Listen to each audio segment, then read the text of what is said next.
করো, আমার আর কি। ভালোবাসতে শিখেছো বাস, মায়েদের কথার কি কোনো মূল্য আছে নাকি তোমাদের কাছে?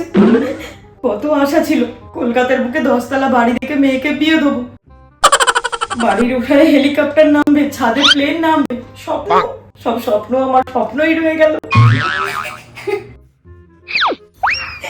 আমিও যেরকম পাগল ভেবেছিলাম ছেলে মেয়ে সারা জীবন ছোট থাকে, ভুলে গিয়েছিলাম যে তারা সারা জীবন বাবা মায়ের কাছে থাকে না। রাতে ঘরে লাইট জ্বললে আগে ভাবতাম মেয়ে এত পড়াশোনা করছে তো পরীক্ষায় কম নাম্বার পাচ্ছে কেন, এখন বুঝি ঘরে লাইট জ্বলে কিসের পড়াশোনা হতো। দিন পরে ফিসফিস ফিসফিস ফিসফিস ফিসফিস করে কথা, আর জিজ্ঞাসা করলে মা ও তো আমার বন্ধু হয়, বন্ধু না ছাই। হ্যাঁ রে, বলি যে মা তোকে জন্ম দিল তুই সেই মাকে কিনা টুপি পরাবি, এত সোজা তাই না? তুমি কেন এরকম বলছো বলো তো? হ্যাঁ সেই তো, কাকেই বা বলছি আর কেনই বা বলছি, আর কেই বা শুনছে আমার কথা? ভালোবাসা। হ্যাঁ রে, বলি কাউকে ভালোবাসার আগে তোর মার মুখটা একবারও মনে পড়লো না?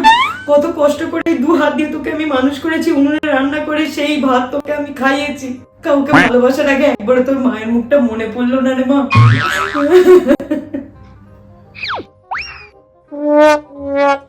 ছোটবেলায় প্রত্যেকদিন তোকে স্কুলে দিয়ে আসা নিয়ে আসা, একটা কেউ তোর দিকে আঙুল তুলে কথা বলার সাহস অব্দি পেত না, আর আজ তুই। মা ভূত খুব ভালো ছেলে। হ্যাঁ সেই ভূত একাই আছে যে পৃথিবীতে ভালো ছেলে। কেন রে, তোর জন্য কি আমরা একটা ভালো ছেলে দেখে দিতে পারতাম না বল? সেই বিশ্বাস তোর কি আমাদের প্রতি নেই? লাজ লজ্জা সব শেষ, যেই বললাম যে এবারে তো দেখাশোনা শুরু করবো, সঙ্গে সঙ্গে মা আমি তো ভূতকে ভালোবাসি, ব্যাস বললেই খারাপ। এবারে বাবা কি বলবে, আত্মীয় স্বজন কি বলবে, পাড়ার লোক কি বলবে, কেউ বুঝবে না, সবাই মাই বুঝবে।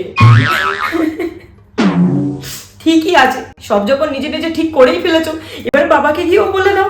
আমার কাছে এসেছো কেন বলতে? ভয় লাগে। কি ভয় লাগে? একটা অজানা অচেনা ছেলেকে ভালোবাসতে তখন ভয় লাগেনি তোর? তখন একবারও মনে হয়নি যে বাবা মা কি বলবে? হ্যাঁ রে, যে বাবা মা তোকে জন্ম দিল, তোকে কোলে পিঠে করে মানুষ করলো, তুই তাদের মান রাখতে পারলি না, আর তুই কিনা আজ ওই ছেলেটার মান রাখবি?